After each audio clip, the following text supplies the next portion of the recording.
Hey everybody, and welcome back to Tech Talk. I'm your host, Sabaya, and today we're going to be doing a review of the HP Omen 15DC0051NR. This particular model is available at Micro Center, and you can also get it on eBay, but it costs more. You can also get it through HP.com. If you get it through HP.com, it's going to cost more, but you can configure it. You can get a better display and other options to your liking. But this unit is under $1,000, and it comes with the latest Intel i7-8750 hexacore processor. It also comes with 16 gigabytes of RAM at 2666 spec. It has a Samsung 961 NVMe 256 gigabyte in here. It also has a 1 terabyte 7200 RPM hard drive, 60 Hz IPS panel, 1080p, and a 70 watt hour battery. It has the Nvidia 1060 GTX. Overall, for the cost, it is the best value that I have seen. Before I open it up, build quality is HP, which means if you get a good unit, it's perfect. If you don't, like mine, you're going to have a little blemish. So I don't know if you can see there. I'm trying to show you. On the SD card slot, the aluminum on the side here is bent out. Everything else on the laptop is perfect, just that one little flaw. Aesthetically, it kind of drives me crazy, so I like things to be, perfect, especially when you're spending money, but it doesn't affect functionality or performance or anything like that. It's just kind of a hassle. So let's show you guys the ports on this thing. So on the back of the unit, we've got a Ethernet card, Ethernet jack adapter. We have a USB port, 3.1, HDMI out, VGA, and a Thunderbolt 3 port as well. On the left side, we have a USB port, microphone, and a headphone jack, and then we have the bent out SD card slot reader. On the other side, we have another USB port and the power adapter. We have vents in the back, as you can see, and then on the bottom, this has a lot of venting, which is really good to see. It's an all plastic build. On the back, on the top here, we have aluminum and carbon fiber, which is really cool.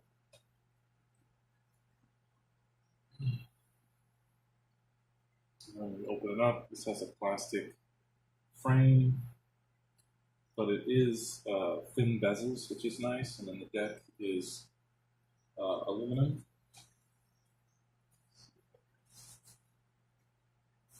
Pull this up a little bit for you guys. Sorry about that. The touchpad is a Synaptics touchpad. It's probably not my favorite, but it does the job okay. If you want to adjust the settings when you first get it, because it has automatic scrolling, coasting enabled, which is really annoying. It has a full RGB keyboard, but it is not animated in any way. It's just either static. It has 3 zones. You can control different lighting in the zones, but that's it. It doesn't have any effects or anything like that.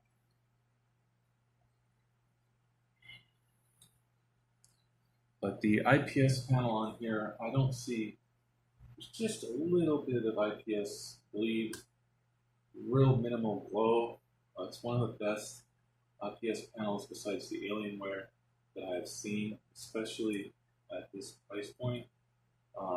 It's amazing. It's a really nice screen. It gets pretty bright as well. I don't know what's going on. Usually it boots up a lot faster than that. I did some benchmarks on this with Passmark, and I'll to see if it saved my benchmarks. I think it probably did.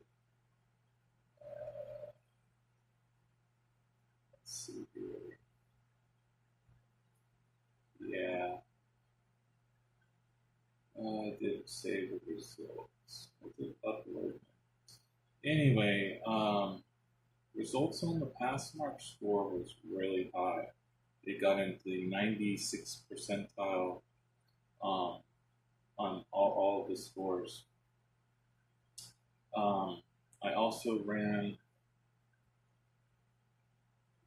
let's see here, user benchmark, which performs a check on the SSD. It tells you what type it is, the memory, and all that stuff.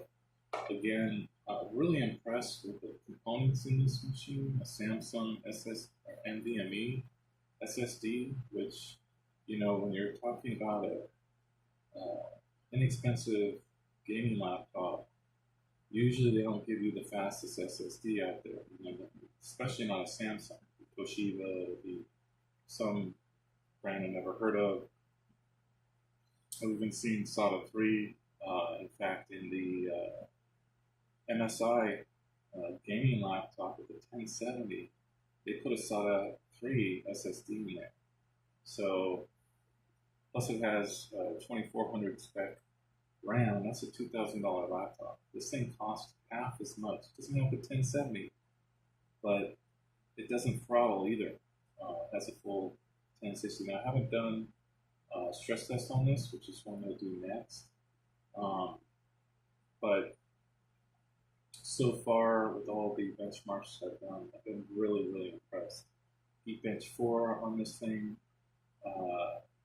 Depending on the test that you run, it scores pretty good. I'll do that test in just a second. Again, like I said, the blacks on here are really dark black, not like I had a Razer 15, and the blacks on that were pretty poor. I mean, it was almost like a gray. It was a really bad IPS display. 144 hertz, but this is only 60 hertz. But again, with the 1060, I don't think you're going to be pushing frames higher than 60 per second if you're running any ultra settings. I'd rather have the really high settings and higher frame rates. You don't get G-Sync, but you can put V-Sync. You can enable that, which is very similar to G-Sync, but then you don't have the battery hit. So that's kind of a nice thing. So if we look here on our results here, so we've got an Intel i7-8750, of course, Nvidia GTX 1060, Samsung PM961 NVMe, 256 gigabytes. And we have the HGST Travel Star, 1 terabyte. But again, read writes on this 126 read, 124 write. On the Samsung, last time I did this, I got a read of over 1,000. This one says 803, write 976. So it's really good. It has a Hynix 116 gigabyte chip. It's not dual channel, but of course you can open this thing up easily and add another 16 gig chip in here. So it's just phenomenal what this laptop has, again, for the price. Let's see, did I install Geekbench? Doesn't look like I did. So anyway, Geekbench scores on this were around 4,700 single core score and around 19,000 for the multi-core. I've had it higher than that, but that was the test that I got when I ran.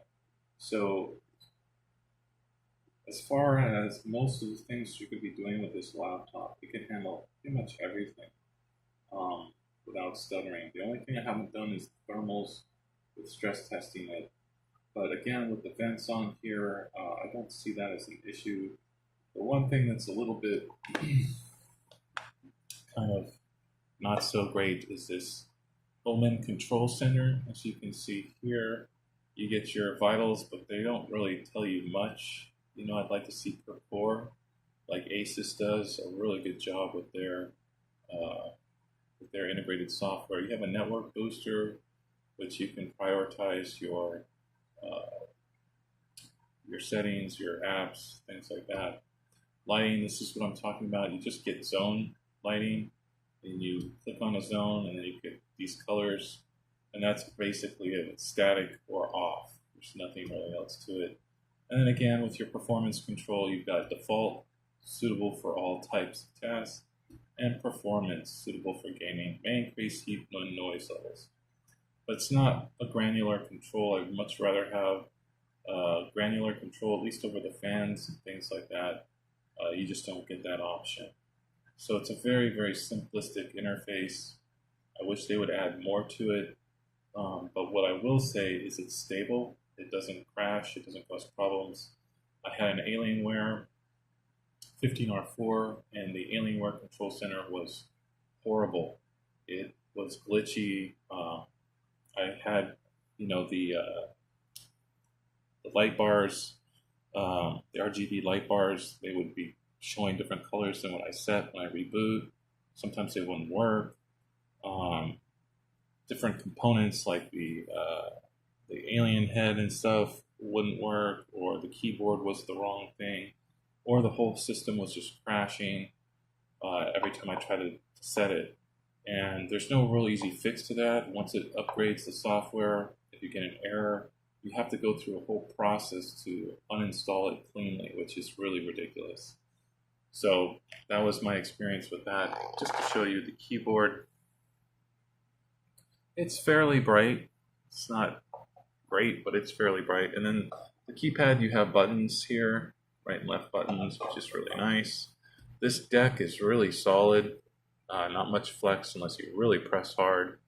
And then this is pretty thick, but it's very solid. Again, it doesn't move.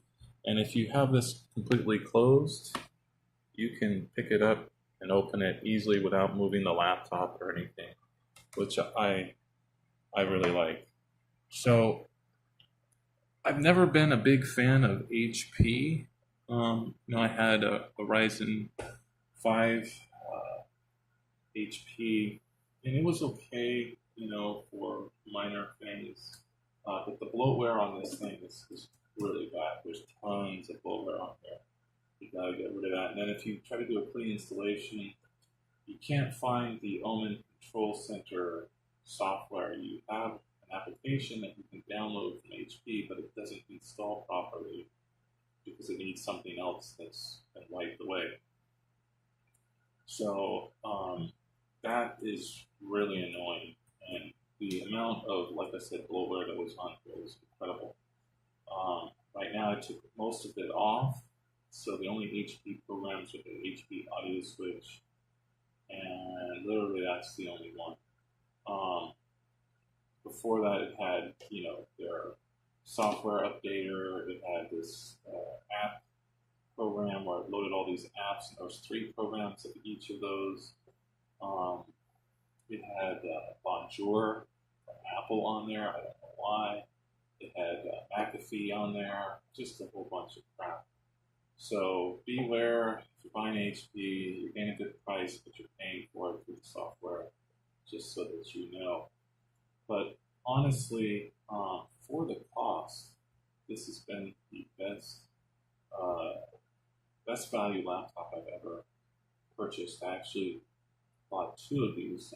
My daughter is into gaming, so she had an old Acer with an 8250U, and and an Nvidia MX150, and that thing did okay for the kind of games she was playing, but she's getting older, and it's not gonna last long. And the build quality wasn't that good. This build quality was excellent. It's tough. It's a little heavy. I always say this is about 6.5 pounds, but it's definitely lighter than the Alienware 15R4 by at least 2 pounds. So maybe it's around 5. It seems like it's heavier than 5 pounds, but it's a good mix. between weight and durability. I'm going to test well, I can't really do a sound test here because I've got all these fans going because right now it's July and it's super hot. But just trust me, the speakers are excellent. They get loud, have a good amount of bass. They're firing from the sides. And that's about it. Let me just do a quick IPS so you can see here how it doesn't change colors no matter what angle you're at. It's a really good display. So that's my review of the HP, what is this model? DC DC0051NR. Again, you can get this from Micro Center at the lowest cost. If you want to customize it, if you want a 144 hertz screen, if you want the 1070, there are options available. And there's a sale, or there was a sale on HP.com. You could get the 17-inch model with the 1070, 500 gig hard drive, NVMe hard drive, plus the 1 terabyte. I think I had that maxed out to 32 gigs of RAM.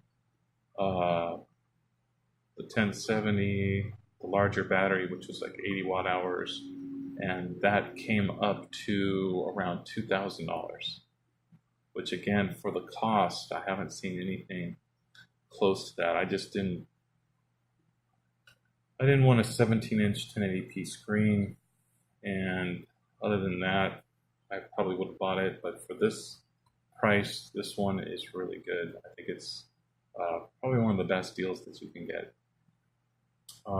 If you can deal with the HP, the Omen brand and all that. I don't like this logo and the red X on there. I wish they would have just not done that at all, because this part looks really, really good. You can see the carbon fiber. It's really nice.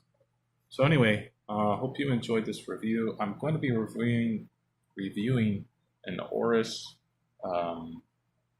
X5 V8, which is another gaming laptop. It has the Intel 8850H overclockable processors, 16 gigs of dual channel RAM, 512 gigabyte NVMe drive, and 144 hertz IPS display. I actually had one come in from B&H Photo from New York, but that one had some build quality issues. One of the problems with Gigabyte and Aorus is sometimes their build quality is a little questionable, but the value is definitely there for what you get, and that was a fast machine. So stay tuned for that review. Ultimately, I will be deciding whether I want value or do I want design and quality and looks and power. The Aorus has a bigger battery. The Aorus has aluminum build. It looks better, has full per key RGB backlit keyboard with effects, and the faster refresh rate display and the better Nvidia GPU. So, you know, I want to keep my laptop for a few years. I know that Nvidia is coming out with some new architecture. The 11 series is coming out soon, but it probably won't be released for laptops at least until the beginning of next year. And so I don't want to wait 6 months before I buy a laptop, which is one of the reasons why I'm considering just keeping this one for cheap and then buying the new laptops later. But, you know, you can never really future-proof. You just got to get something that you really enjoy, and then that'll help you keep the thing for a long time. And I really did like the Aorus a lot. If it wasn't for the bottom left panel was clicking, just wasn't put together right.